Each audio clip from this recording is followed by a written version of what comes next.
Yay! Hey Facebook, it's Tiffany Satchel, aka Mystique, the 1111 coach, and this is Coach Tiffany Jackson, aka Phoenix. Hey y'all. Hi, it's Professor Egad reporting in. Happy to see you all today. All right, let's get started. Okay, so now what we're going to talk about is we're going to talk about 7 ways that you know that the law of attraction is working for you. And you're a coach, and you are an extreme metaphysician. Alchemist, extreme metaphysician, extreme she's a spiritualist. So we're going to talk about the 7. You want to get in this? Tania B. Come on, Tania B. Come on, we're gonna bring Coach Tania B up in this too. Hey. All right. Okay. And what we're gonna talk about is 7 ways that you know that the law of attraction is operating in your life. Okay. Mm-hmm. So number 1 is, and I want to know if you ladies have experienced this as well. Number 1 is you start to see numbers. Okay. You start to see 1111. You might see 2222, 3. 3 3 5 5 5. Yeah, these are angel numbers. Mm-hmm. These are actually angel numbers. So when you start to see patterns, you might see it even like on your receipt. Like remember when we went out, I saw 1111 on the receipt, right? On my receipt when we went out to go eat. Or you might see it on license plates, or it might just be showing up like on TV or stuff like that. You know, you might see the numbers over and over. Mm-hmm. What you guys want to add to that? That's number 1. I definitely see them all the time. 1111, 2222, 33, 333, 444, 555, all the way down to 999s. 1221 even. Mm-hmm. Yeah, 1221. Mm-hmm. And I see them randomly. I see them on receipts. I see them on a clock. I see them like in the number of pictures that I have on my phone. Like they just pop up randomly. And then when I see them, I look them up to see what it means and just to see how it may be applying to my life at that time. For example, what's the number sequence that you see a lot? 555. Okay, so me too. 555. And that means, you know what that means, right? Change. The change. Something changes. So basically what the universe is doing is it's orchestrating change. It's changing circumstances around for you. Mm-hmm. And basically that's what, that's like kind of a reassurance, especially if you're looking for a situation where you're trying to transition out of it. You're looking for something that's, something that's intended to facilitate change. That's often what our intention is when we're doing a manifestation or trying to create our realities. That's a great form of confirmation. Often I see 333, which is the equilibrium. Mm-hmm. And that means your mind, body, and spirit all focus on 3, basically to focus on 3 aspects and not to neglect one for the other when you see one. Sorry, y'all. Coach Val saw that on camera. Well, she's definitely seen something else on camera. She caught that on camera. Come on, Tania. We trying to get Tania B up in here, y'all. Come on, get up in this. Come on, Tania B. We gonna let Professor Egog finish. Thank you for the likes, y'all. We on Facebook. Tania, what's the number sequence that you see often? 222. All right, so let's put her in. Let's put her in. All right, so what we're talking about is 7 ways that you know that the law of attraction is operating in your life. And one way is that you see number patterns, number sequences on a continuous basis, and it keeps showing up. It keeps on showing up, and you don't know why it's showing up. Okay. So she asked you a question. The number sequence that I see, hey Facebook, would definitely be 1111. Always find that. I definitely see 222. I see 444. 444 is the angels. That's the protection. angels. Yes, you're like in case in asylum. I see that all the time. That's like the main numbers that I see, and then I will always hit up on 1019. But that was like my mom's transition date. So. Oh wow, that's beautiful. That is beautiful. So you know that when you see that, that means that you're seeing your mom. Mm-hmm. So like a lot of times what'll happen is it'll like maybe like you'll all of a sudden you'll look at the phone and then you'll see this number, and every time that you look at the phone you see this number. Mm-hmm. Every time you look at the phone you see this number. This is how you know that the law of attraction is beginning to take effect in your life. Mm-hmm. Right. Anybody else want to add? And what these are actually are frequencies, and you'll start noticing even in there's something called solfeggio. Mm-hmm. Which you were trying to talk to me about that yesterday. We're going to discuss it at some particular juncture. But even, for instance, like what I have right here is Metatron's cube. And this is actually a frequency, but it's basically mapped out. Like, you know, you've heard of like the tesseract, you know, they're all sequences that are literally mapped out. And before Metatron existed, or like the actual cube existed, the frequency existed, or like before the angel existed, this was there first. And numbers was always from the beginning. Numbers was always, and is really, numbers are so important. I always loved numbers, and I did not understand why I loved numbers until I got older. Because I thought I liked numbers because they were exact. Because you can't lie with numbers. The numbers don't lie. So that's why I always enjoyed numbers when I was in high school. And then as I got older, that's when I started realizing that numbers is like really, really integrated into this universe, even our bodies. Right? Basically, yeah. So, all right, so now that's number one. All right, so now number two is your intuition is on fire. Okay, so like you will know when you are completely tuned in. How will you know? Let's say the phone rings, right? And you already know who's on the other line. Or before the phone even rings, this happens to me all the time. I already hear the phone ring. Stuff like that. Or when you're just thinking about somebody and they contact you. And then they call you. So that's how you know that, you know, when you're tuned in, that you will definitely know. Another thing is you become a lot more pervasive too. Like, for instance, when I contact somebody, like, I was just thinking about you. Flattered, but now I'm insurance. You gotta move over a little bit, just a little bit. Please get into the camera with us. Okay. I don't want to block off Tania's. No. All right. You guys want to add anything about intuition? We gotta make sure her bicep is broadcasted. Yeah, that challenge, you know. I got my Fiji shirt on. That's right, spicy girl. She is a. I am spicy girl. I am a spicy girl. Yes, I am. You guys want to add anything about Barbie. Intuition? Which you know, oh, that's right. She said I'm bad Barbie. Bad Barbie. Spicy Barbie. But I have so many examples, but I'll just give this one because this one just popped in. Like I remember when we was at the other office, and I was about to, and I just heard something was like, go to the bathroom. I'm just like, I was gonna hold it for a little bit, you know, because we was doing stuff, but someone was like, go to the bathroom. And so when I was walking towards the bathroom, somebody was banging on the door, so the worker actually locked himself in the closet, and he couldn't get out. And like this was around like 8, 9 or whatever, so you know it wasn't a lot of people in the building except really us, you know. And so I was like, oh, that's why I heard go to the bathroom to help this somebody get out. Intuition on point. Intuition on point. How about you, Miss Jackson? So for me, to keep it simple, because I got a lot of stories too. But today, I was at Mom's getting lunch, and I was waiting for the elevator so I can go back to my car. And I just automatically knew which elevator was going to open up for me to go into.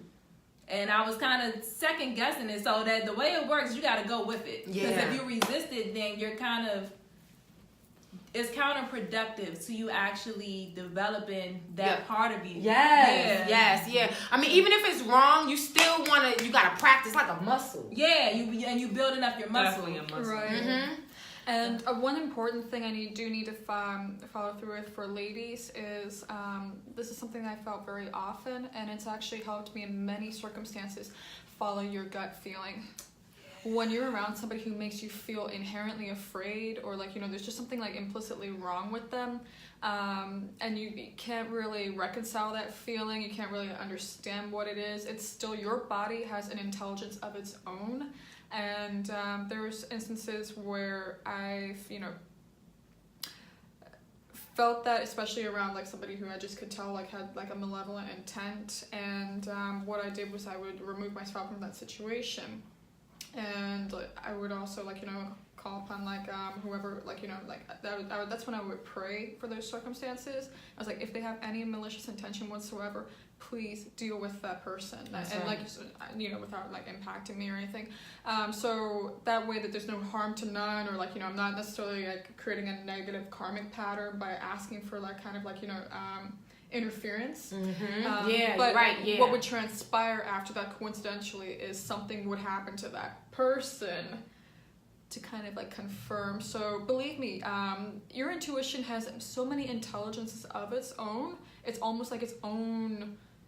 It is in a manner of speaking like a meta agency. So that's one thing that I hope it's not too transparent to kind of convey that, but I think it's very important for women to understand that your feelings matter a lot, and they are often an extension of your intuition. So I think that's actually just, you know, to put that out there for people who are watching, because I feel that people are attracted to this channel for a reason, and you know, they might have encountered circumstances like that. Absolutely. Yeah. Sorry, I thought we were gonna say something really positive. Yeah, y'all. So don't think you're crazy. No, you're not. Follow your gut, follow your intuition, and like Coach Tiffany Satchel said, even if it's wrong, at some points you're building up that muscle so that you can get to a point where you know what your yes is, what your no is, and what is the correct thing for you to do. Whatever your intuition is telling you, your body gives you certain responses, or you hear the information a certain type of way. So by going with it, you'll start to develop your own way of recognizing what's what and being able to make the distinction betwing. I'm just like, you know, indicating. Go ahead, finish. Oh, okay. So you get excited. She's like, you're right. But you'll be able to make the distinction between, when you're being divinely led versus your own chatter in your mind. So that's it. What about you, Tania? Deal with intuition. Yeah. Anything else? Yeah, I mean, intuition is just so powerful. I mean, it definitely has, you know, guided me. Like, for myself, like, a lot of times, if, like, I'm about to take, like, public transportation, I could feel, like, exactly, okay, it's that time to go. You know, or, like, I'm, like, here, and I know, like, the MARC train or something like that is about to be, like, coming or whatever, and I'm just, like, okay, I'm trying to do stuff, but I keep hearing, like, it's time to go. It's time to go. I'm like, all right, let me leave, and I just keep hearing like leave, and then when I actually get there, like I literally have maybe like three like a hair. You got a hair, boy. Got a hair. But I'm just like, okay, but if I left, you know, when I first heard, I would have had like moving 10 in peace. minutes. Exactly. You'd have been moving with grace. But then when I get there, I have to run because I'm like, oh God, because you didn't take the jump on it right as soon as it. Yeah. Very practical application there.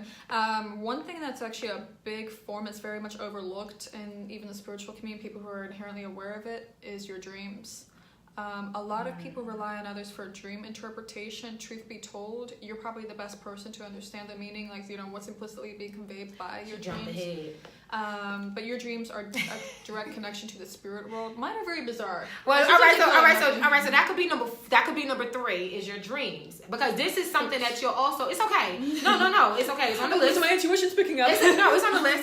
That is also another way that you will know that the law of attraction is operating in your life, because your dreams will. First of all, you'll begin to sleep better, right? You'll sleep deeper. You will not sleep longer. It's just that you'll sleep deeper, and when you sleep, you'll have more rest. That's how you know that. That's another way for you. That's another way for you to decipher. And then also your dreams.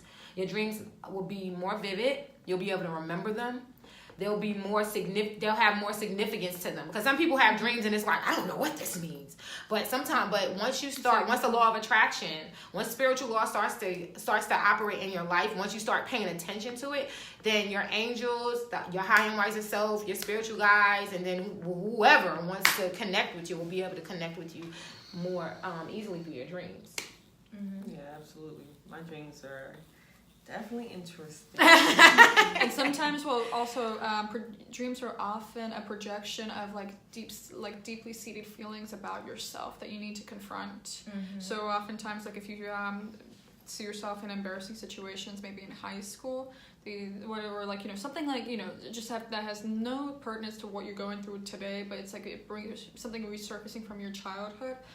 They are trying to tell you something directly, and oftentimes that might be one way for people that are passed on to communicate with you directly.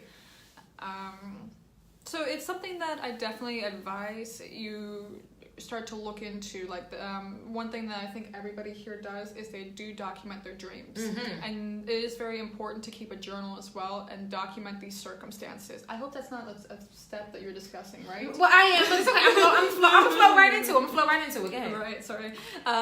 So you want to keep an AM and a PM journal. An AM journal is one where you can document the instances, like, you know, that could have been like an actual form of intuition.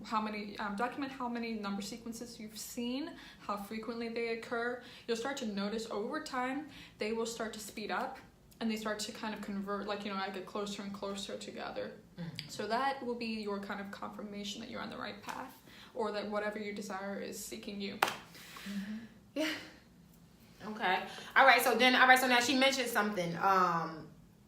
She said that you'll be getting messages in your dreams, right? So it might be subconsciously. You said that from something that happened when you were a child, but also in your dream.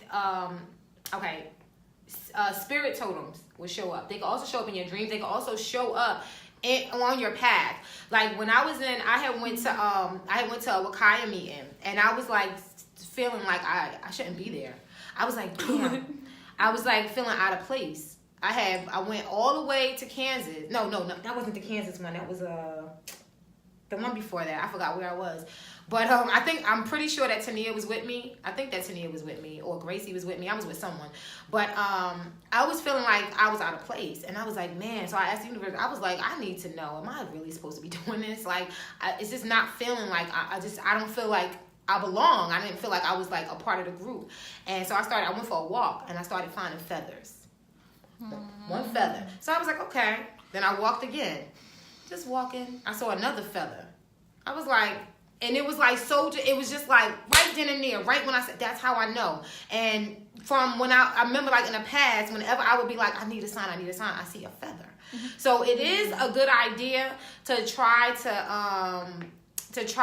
have a relationship, like try to figure out what things show up in your life that might be significant to you. Like I know that if I see a spider, I know that it's time for me. Now I know it's time for me to do some shadow work. I should be looking at my dark side a little bit. So I learned that from seeing spiders all the time. Like, why am I always seeing spiders?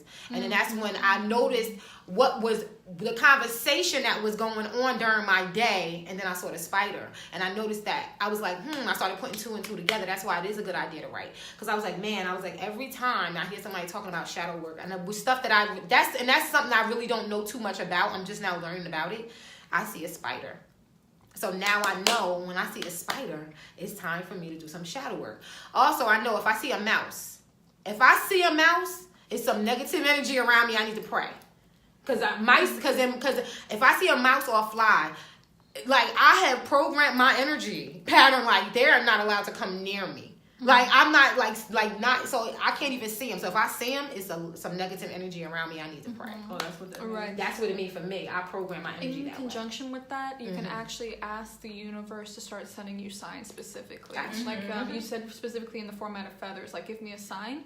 You can even ask the universe to send you an intentional variety. Like, program it to send you a specific type of confirmation. Like, so I'll be like, universe, I need a sign. Please send me $1 million. All right. What about you guys?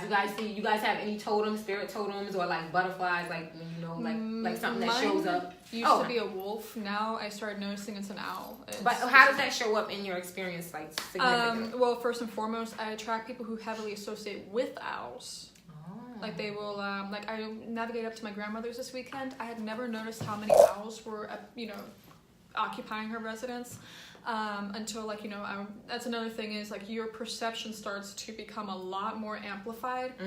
And I just noticed like she had substantially more owls at her residence than what had in previous visits. I started attracting somebody who heavily associates with Moloch, and like they're very much into like chaos magic, and the owls heavily they're like considered a totem. You look on the dollar bill, there's an owl. Well, you go on my events, but in other circumstances, I will see them a lot more online. Like if I'm just going through my news feed, I'll just see something that relates to an owl in the middle of a conversation. What does that mean to you? I'm just curious. Well, owls haven't really meant anything outside of the fact that Abraxas is one of the major gods. From that time, people just started. Also, people associate me with like a bird-like quality too. Owls never really meant anything more to me other than the fact that they have a very sacred, like they are considered sacrosanct, like they were considered omens, and so it shows me specifically like there are like supernatural forces that are kind of being attracted to me now. That's what I've noticed, especially with people who are consciously utilizing the owls, or constantly utilizing the metaphysical component of it. That shows me more and more coming into alignment with what the reality is that I'm either creating or I intend to experience. Awesome. I like that. Sure. All right. What about you, ladies? Spirit totems. For me, white butterflies are my thing. It shows me that I'm in alignment, or I'm going in the right direction. I'm on the right path. And for whatever reason, even before I set that personal intention for that to be the message, I would always get extremely happy when I saw white butterflies. So you already know. Yeah. That it was I something. would see a lot of them too. I thought they were so beautiful. That's the only reason why I think I felt like I attracted a lot of them. Was like moths. I think I thought they were cute. So I was happy to see them all the time. But it was always a delicate little white one that I would see, and they're just beautiful. They're ethereal, and they're not doing anything other than just minding their own business. But they add like a very pleasant component, to your day. Yeah, and I would see them randomly. Like at first, because I go to the Arboretum a lot. That's a big park here in DC. But now when I'm driving, wherever I am, I'll randomly see it. So, and I never saw it before. So I thought that was a good sign. Yeah, that is a good sign. Now white butterflies. Actually, to be honest, until a couple years ago, I've never really seen butterflies in DC like that before. Wow. Now that is like a demonstration. That absolutely. If you never really saw them before. Like, just like I never really saw that from owls, and they weren't really like a big like major component other than like, oh wow, they're like cats with beaks basically. What about you, Tania? For me would be butterflies. Like that always for me when I see butterflies, not really specific colors, but just butterflies in general. Just shows me that I'm just on my transformation. Like there's some transformations that's going on. Like you're blossoming into what you were. You're in your blueprint. Do they come to you? Because I remember you feeding a pigeon. For real? I was feeding a pigeon. Wasn't there a picture where you was feeding a bird on the street, came right over to her, and I mean, no, it was eating out of her hand. They don't do that. You gotta drop it on the ground. It was eating out of your hand, so that wasn't. It was a pigeon man right next to me. Oh. And so I guess he is used to it. Okay. Yeah, so he just simply gave me some food, and I was like, okay. Oh. And so they just give me that. It's mine. All right, y'all see, I'm all over, right? I pay attention though, right? See, think I don't pay attention. I pay attention more than I do. More than that. But I remember that was in New York, and dragonflies. Dragonflies come to me. Okay, so what about rainbows? That's another way. That's another way that I remember when I was transitioning out of the church and I was trying to figure out, this is like way before I even knew about Coach Val. This is like right before I got my restaurant, because I knew that I was in the Church of Christ. If you were in the Church of Christ, then you know that's basically like a cult, right? It was like a cult, basically. And on the DL, is that the Latter-day Saints? No, it's the church. The doctrine is extremely old, and the women are kind of like, you can't really do anything. So your whole life has to be based around the church. And at first that was working for me because I wanted to really understand, what is this Bible about? What is the true meaning? Like, what is the real doctrine? And I found out what the real doctrine was. And in my opinion, the Church of Christ does have the real doctrine. It's just that this doesn't work for me. I'm sure it works for some other people because women have to sit at the back. So around that time, I was thinking about getting I was like having like all these thoughts. Like, I wanted to have my own business. I didn't want to work for nobody, blah, blah, blah. And I knew that me doing that, making that decision was going to pull me from the church. And I was like, I don't want to leave the church. I was like, but I can't do this job no more. Like, I want my own business. Like, and I just kept having this dream that I just had my own. And so, I kept seeing rainbows. And my father was like, that's a sign for something. He was like, you keep on seeing rainbow. I'm like, everywhere I went, I saw rainbows. And it was a sign letting me know that my decision is right. Go. And now it rose hell in my life because I got casted out the church. And you know what I mean? I was pretty much on my own. Yeah, I got excommunicated. Oh, that's because I wasn't present in the church enough anymore because I had my own business now. You know, and you're supposed to be there all the time. And I couldn't do it anymore. I was like, okay. So. Well, so that's a big thing. All right. Rainbow. So when you start, also another thing is a form of intuition is knowing when things don't feel right anymore. And that's a big thing right there is if you're currently in a religion that feels like it's suppressing you, because any religion that really suppresses the female aspect of it, like male-dominated religions, they are missing such a vital component of it. What you need. Your whole femininity is being suppressed. Well, like the you're sacrificing, you are actually sacrificing your femininity. Well, yeah, well, there's that, but any religion that isn't complete in and of itself, like, for instance, I know that a lot of people don't really believe in the whole concept of Hinduism. I respect the components of it because it's discussing the frequencies and old archetypes. It kind of understands the full spectrum of humanity. So you look at Shiva, he's actually both, like, masculine and feminine enrolled in one. You look at Ganesha, he's like... Wait, but Shiva but his counterpartner, he's not... He's got 2 wives, actually. Mm-hmm. Oh, right. That's another show. Okay. But they kind of, like, another thing is, you look at Kali Ma, she's like the pinnacle of actual femininity, but she's got, she's depicted with, like, heads, like, severed. The thing about it is that we never think about that. We always expect women to be very passive. Truth be told, Kali Ma is definitely not passive. She's passionate. She will do anything to defend you, like a mother bear and her child. We've seen it before. Like, even it actually reflects and mirrors humanity a lot more. When we look at what's feminine, we expect it to be something docile, passive. Truth be told, I never fit that. I never felt feminine, like, when I was a child, because I was, like, super passionate. And that's one thing that I noticed when I started coming in more in alignment with myself, was when I started recognizing things aren't right.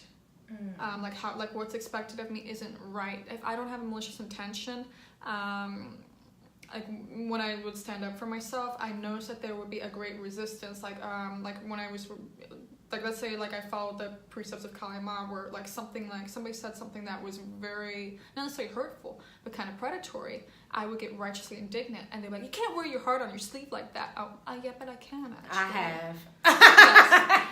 Yes. And you start to become a bigger advocate when you start following your intuition, because you know what? That's when you start to actually honor yourself. So that's one thing I do want to bring up, is you will start to recognize when things are not necessarily there to... You'll start recognizing when you've outgrown situations. You'll start to recognize when things are kind of suppressing you, and you are going to start noticing a little bit of resistance. That is your fundamental test. Yes. You're going to have to start recognizing, because I get the whole concept of it, but these are things that are going to start showing up in your reality as reassurances that you're on the right path, but that's going to also be where you start to, have to exercise your faith a bit. You're going to be tested, and that's one of the reasons why you start to see these things.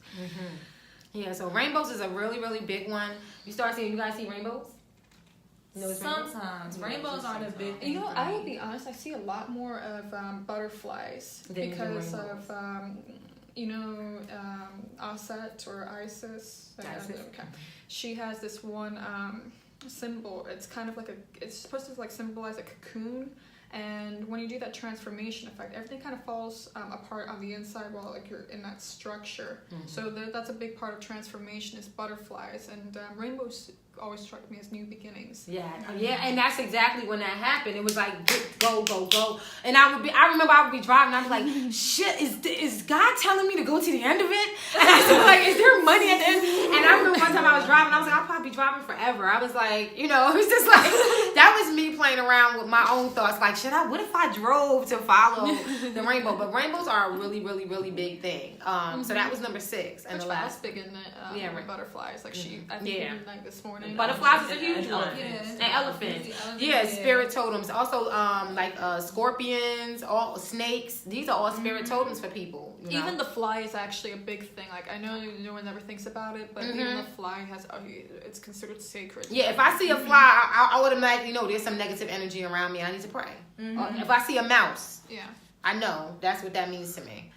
So, go ahead. No, I was just gonna say, stink bugs is a thing for me too. What's a stink bug? It's a different type of fly. Like, if you smash it, it's gonna stink. Oh my God, I never. I did not. But they like invade your space. Like, it was a big issue here maybe a few years ago where people had a lot of them in their houses, and they had to figure out a way to get them out, because if you kill them, they stink.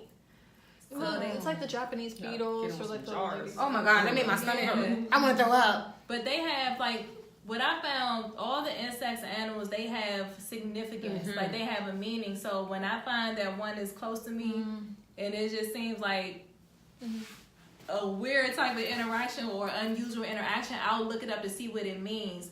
Because what I found for me is that you observe what it's doing, and then kind of relate that to whatever the meaning is, and then try to correlate it to your life. That's what I do. Yes, well, like, you know, you study a bee, for instance. They have such a exquisite understanding of like sacred geometry. You look at the beehive. It's a perfect hexagonal structure, and like you can see how everything you can neatly fit, like the infrastructure just fits together so perfectly. Like nobody brings them to school. They don't go to, like, you know, they don't take these courses or anything on this. As far as I'm aware, they don't, you know, do these home economics courses, like how to build your ass a hive. Like with wasps, I mean, they all have that kind of these cylindrical cones. And there's how, for instance, a butterfly will make its own cocoon, and you know how it like winds up in that little space. Like how these animals have their own inherent intelligence. It's deeply overlooked by so many people. They have their own and understanding their own natural connection to nature. So they are an extension of nature, and they're kind of like an agent. You know, they have their own agency, and that's what's also important. Is like they kind of do help you in a manner of speaking, like determine what your role is, especially when you're trying to figure out yourself. Like, what is your purpose here? A lot of those that's what like a lot of animal totems do. Is like they are kind of like a connection for some people to spirit realms. I've never really used any of my animal totems to that, even though it's kind of like, well, your animal totem, whether you like it or not, seems to be an owl. I'm like, well, how do I specifically use that? That still never occurred to me, and that's something I should probably like inquire further about. But I remember specifically figuring out that my grandmother's totem was a wolf, because I was divinely guided one day to specifically get her a large wolf. Like it showed up when I was looking for gifts to give her. And this is like when she was actually put in the hospital around that time. Like she had just recovered, but I felt compelled to get her a large gift, like something that felt like an extension of me. And that was when I happened to go online at that point and found this massive wolf. And it was when it was sent to her, it would even startle the occupants of the home because they thought it was a real dog or something that was gonna like jump at them. But that became one of her biggest sources of comfort, joy. She would always tell me, like, you know, she would say goodnight to it. She would hold it. When I got Wolfie back after she passed away, he smelled of her perfume and her smoke. She was always smoking too. But I then discovered like afterwards that wolves were a big thing for her. Actually, they have a big connection in Irish folklore. Wolves? Yeah, wolves are big in Irish folklore. I They didn't have know something that. called. They have the Celtic werewolf, which is like where they wear the skin of the wolf and they take on its like supernatural abilities, like their version of berserker. I think it's called. I didn't know that. I didn't know that. I didn't know that. Yeah, and she even called Wolfie. Like, oh, so cute. But sometimes, I guess like the way Tania described it, like, you know, you get these weird messages. I hadn't even like thought about that up until that point. You know, that weird connection. I just thought. Yeah, you guys want to pay attention to synchronicities, you know, and that's basically what it is. Like, you know, that's basically that's how you know that the law of attraction is operating in your life. And one of the biggest ones, the hugest one, Tania, what's the biggest one that lets you know the law of attraction is operating in your life? Come on, because you're the quietest one. I'm getting me up in this big. What's the biggest? The biggest one, the biggest sign that the law of attraction is operating in your life. What would be what's the best thing that could happen to you right now to let you know the law of attraction is operating? What's the best thing that can happen to me? Money! Oh. When money starts showing up out the blue, you find money. If you find money, if all of a sudden you see like your savings account start growing, that means that the law of attraction is operating in your life. That means that you're most likely in alignment with yourself, that you're in a great relationship with yourself once money starts showing up. Well, money like is this. in fact spiritual. Absolutely. Because when you look at the dollar bill, everybody overlooks even just the $1 bill. That shiz has occultic energy up, center, and right. It even has like a lot of the African like energy too. Like, you know, The dollar bill? Yeah, well, it's got the face of a dead man on it. What do you think that's?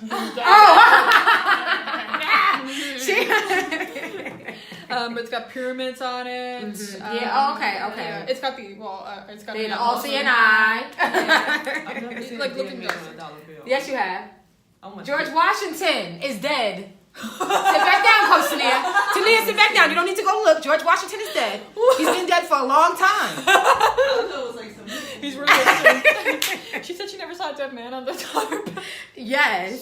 She was thinking, like, other than the president. Right. So that's all right. So we let you know the seven ways that you can really these are 7 things that you can look at. They don't all have to be operating, but just if one of them is operating, then you can say, okay, I'm on the right path. Like at least the law of attraction is working a little bit in my life if you are practicing it. Mm-hmm. Okay. Yeah. I love you guys. Bye, Facebook. Peace.